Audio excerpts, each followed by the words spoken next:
Salmo 8. Ginoo nga among agalon, ang imong pagkagamhanan makita sa tibuok nga kalibutan.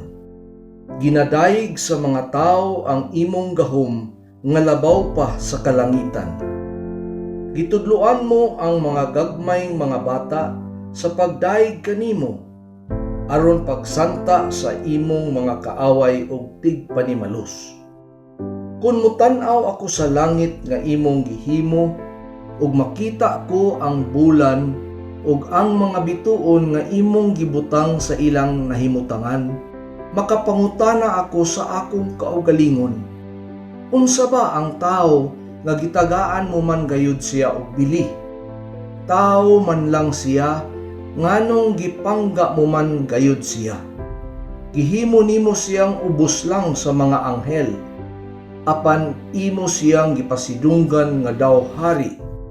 Gihimo mo siyang tigdumala sa imong mga binuhat, ug imong gipailalom kaniya ang tanang mga butang.